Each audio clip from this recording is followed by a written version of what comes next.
আচ্ছা, অনেক দিন ধরে একটা বাংলাদেশ থেকে আওয়াজ পাওয়া যায় না, বয়কট ইন্ডিয়া। সেই বয়কট ইন্ডিয়া গ্রুপটা এখন কোথায় আছে কি বলতে পারেন আপনারা? যারা দর্শক বাংলাদেশ থেকে দেখছেন বা আমাদের ভারতের পশ্চিমবঙ্গ, ত্রিপুরা সহ আসাম, এই বিভিন্ন রাজ্য থেকে যারা আমাদেরকে দেখেন, তারা কি সেই বাংলাদেশের যে বয়কট ভারত, সেই বয়কট ভারতটাকে কি আর শুনতে পান? আমরা অনেকদিন ধরে শুনতে পাই না বয়কট ভারত। দেখলেন তো, বয়কট ভারত বলে চিৎকার করতেন, এটা উল্টো হয়ে গেল বয়কট বাংলাদেশ। এখন বাংলাদেশ থেকে বলুন যে বয়কট ভারত, বয়কট ভারত। ভারত আপনাদের কাছে রপ্তানি করছে, আর আপনাদেরকে রপ্তানি করতে দিচ্ছে না ভারতে, অর্থাৎ ভারত আমদানি করছে না। ভারত তার প্রোডাক্ট আপনার দেশে রপ্তানি করছে। আপনি বলতে পারছেন না ভারত তাদের প্রোডাক্ট আপনার দেশে রপ্তানি করতে পারছে। আপনারা অবশ্যই এপ্রিল মাসে সম্ভবত 13 তারিখ ভারত থেকে সুতা রপ্তানি করতে গিয়ে আপনারা স্থলবন্দর ব্যবহারকে নিষিদ্ধ করেছিলেন। আর ভারত কি করলো? যে সুতা দিয়ে আপনারা পোশাক তৈরি করেন, সেই পোশাক গার্মেন্টস থেকে যে আমাদের দেশের উপর নির্ভরশীল আপনারা, সেই পোশাক সরবরাহ বন্ধ করে দিল। এবং মজার কথা হচ্ছে, যেদিন 17 মে বন্ধ করলো, সেদিনই 36টি ট্রাক বেনাপোল বর্ডার দিয়ে আবার আপনাদের দেশে পাঠিয়ে দেওয়া হলো। সব প্রসেস তৈরি হয়ে গেছিল, ভারতে প্রবেশ করবে, কাগজপত্র যে ডকুমেন্টস যা কিছু ছিল, সব প্রসেস কমপ্লিট। কিন্তু ভারত সরকার যে প্রজ্ঞাপনটা দিয়েছিল, নির্দেশটা দিয়েছিল, সেটা তাৎক্ষণিক এটাকে কার্যকর করার কথা বলেছে। এবং এই যে গাড়িগুলো ছিল রেডি ভারতে ঢুকবে, সেগুলিকে আবার ফেরত পাঠিয়ে দিতে হয়েছে। অনেক চেষ্টা করা হয়েছিল, কিন্তু সম্ভব হয়নি।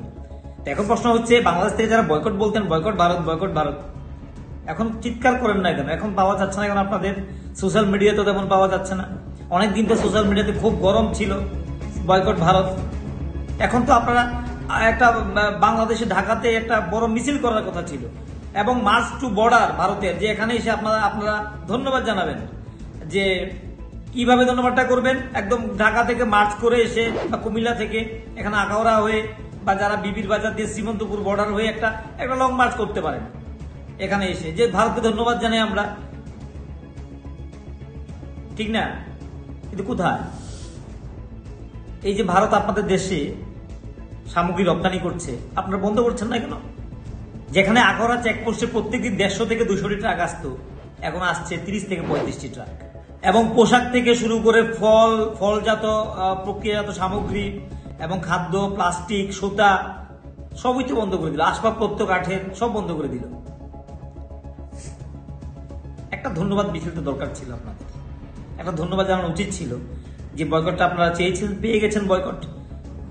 আবারও বলছি, ভারত থেকে যে সামগ্রী যাচ্ছে, এটা বলার তো সাহস দেখছি না যে ভারত থেকে আমরা পণ্য সামগ্রী নেব না। তো কেমন লাগছে এখন অবশ্যই জানাবেন কমেন্ট বক্সে। কেমন অনুভব করছেন আপনারা যারা বয়কট ভারত বলতেন, চিৎকার করতেন বয়কট বলে? এখন সেনা প্রধান বলে দিয়েছে আপনাদেরকে যে একটা নির্বাচিত সরকার চাই ডিসেম্বরের মধ্যে। একটা নির্বাচিত সরকারই দেশের রক্ষা, দেশের স্বার্থে সিদ্ধান্ত নিতে পারে। একটা ইউনূস সরকার বসিয়েছিল হঠাৎ করে এনে, এটা দেখতে মনে হয়নি এটা সরকারের মতো, কিন্তু বসে কোথায় মানুষের বিভিন্ন দেশের সঙ্গে সম্পর্ক ভালো করবে সে চ্যালেঞ্জ নিচ্ছে। আরে ভাই, এই যে ইউনূস সুদখোর হিসেবে পরিচিত, যে ব্যাংকের সর্বোচ্চ পদে বসিয়েছিল সেই আওয়ামী লীগ, তাকেই সে খেয়ে ফেলেছে। তাহলে ইউনূস তো কারো আপন হতে পারে না। একটা দেশে সে আমেরিকা থাকতো, তার ফ্যামিলি আমেরিকা থাকে, তার বাংলাদেশ নিয়ে কি লেনা দেনা এখানে আছে? সেনাপ্রধান ওয়াকারুজ্জামান ঠিক বলেছেন যে একটা নির্বাচিত সরকারই সিদ্ধান্ত নিতে পারে। আর বাংলাদেশের মানুষ বুঝতে পারছে যে কাদের সরিয়ে, যদি হাসিনা যদি ভারতপন্থী হয়, তাহলে হাসিনা সে বুদ্ধিমতির কাজটা করেছিলেন। তিনি জানেন প্রতিবেশী দেশের সহযোগিতা ছাড়া সেই ইউরোপিয়ান কান্ট্রিকে দিয়ে হবে না, প্রতিবেশী দেশ প্রয়োজন। অনেকে বলেন যে ভারতের সঙ্গে তো কারো সম্পর্ক ভালো না। কার সঙ্গে সম্পর্ক ভালো না?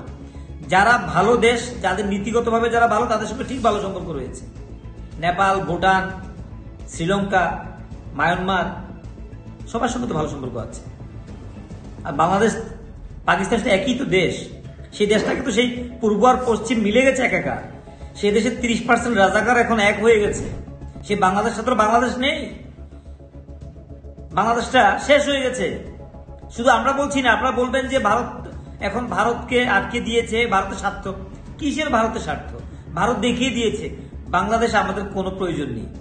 বাংলাদেশ একটা ঠেঙ্গা দেখিয়ে দিয়েছে, প্রয়োজন নেই। এখন বাংলাদেশকে আস্তে আস্তে শত্রু তালিকাভুক্ত দেশ হিসেবে এটাকে পরিণত করার চেষ্টা হচ্ছে।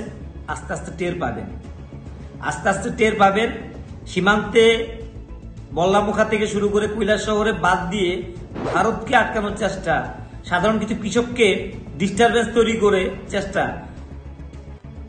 ইতিমধ্যে বাঁধের জল জমছে, আবার গতবার তো ছেড়ে দেয়নি 2024 সালে, এবার ঠিক ঠিক যদি ছেড়ে দেয়, এই দেশের মিডিয়ারা জনগণ যদি দাবি তুলে যে একটু ছেড়ে দেওয়া হোক, তখন বুঝবেন সে বালির বাঁধ, সেই বাঁধ বাঁশ কাঁচি খোঁচা দিয়ে বাঁশ দিয়ে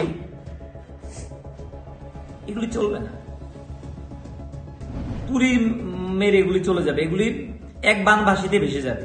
আসামে বৃষ্টি হচ্ছে, প্রস্তুত থাকুন। সামনে বর্ষা, গ্রীষ্ম বর্ষা, সামনে এই যে বর্ষা আসছে,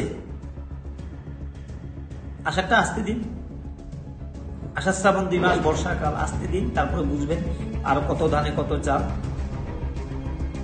তো যাই হোক, বাংলাদেশ কিন্তু এখন আমাদেরকে মাছ শুটকি খাওয়াচ্ছে, সিমেন্ট দিচ্ছে, এগুলো দিচ্ছে। বাকি প্রোডাক্টগুলি আমাদের তো এখন আর প্রয়োজন নেই, প্লাস্টিক বন্ধ হয়ে গেছে। আরএফএল জানি চিৎকার শুরু করে দিয়েছে, আরএফএল এর জানি অবস্থা খারাপ হয়ে যাচ্ছে। তো যাই হোক, কেমন আছেন আপনারা? গার্মেন্টস শিল্প এখন কেমন চলছে? এইভাবে যদি আরো 3 মাস চলতে থাকে, ইতিমধ্যে শুনছি বাংলাদেশের বিভিন্ন চ্যানেলগুলি এখন উল্টো কথা বলা শুরু করে দিয়েছে যে বাংলাদেশে ভারতের সঙ্গে কথা বলা উচিত, এখন এগুলি করা উচিত না, একটা দেশ এই ক্রম করতে পারে না ভারত। তারা ভেবেছিল ভারত শুধু শুনছে শুনছে শুনছে, ভারত শুধু সহ্য করছে করছে। ভারত এরকমই, ভারত ছাড় দে ছেড়ে দে না, আমরা আগে থেকে বলছিলাম। আর যখন বাকিটা ধরবে, পাকিস্তান তো এখন তাদের আমেরিকাকে হাতে পায়ে ধরে ভারতকে আজকে এত জয়শঙ্কর বলে দিয়েছে, কেন সিজফায়ার হয়েছে, আমেরিকাকেও পাত্তা দিচ্ছে না ভারত। এখন জানে ট্রাম্প এখন একটা বুড়ো মস্তিষ্ক হয়ে গেছে, একটা বুড়ো, একটা পাগলা খেপাটের মতো হয়ে গেছে। ওর কথা কেউ সিরিয়াসলি এখন নেয় না। কতদিন চীনের সঙ্গে বলেছিল, কি বলছে কি না, আসলে বোঝা গেছে এই 5 বছর আমেরিকাকে সে বাকি ডুবানটা ডুবাতে পারে। অপেক্ষা করুন, আর বাকিটা বাংলাদেশ অপেক্ষা করুন আপনারা কয়েকটা দিন, আর তখন বুঝবেন যে এই চিৎকার বয়কট ইন্ডিয়া, এই বয়কট ইন্ডিয়ার ফসলটা এখন কি পাচ্ছেন, এটা অবশ্যই আপনারা বুঝতে পারছেন।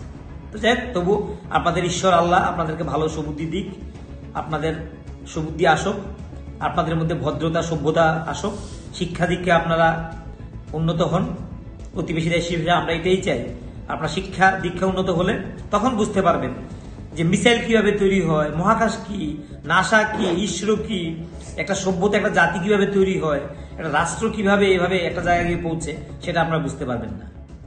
তো যাই হোক, সবাই ভালো থাকুন, সুস্থ থাকুন, আমাদের সঙ্গে থাকুন।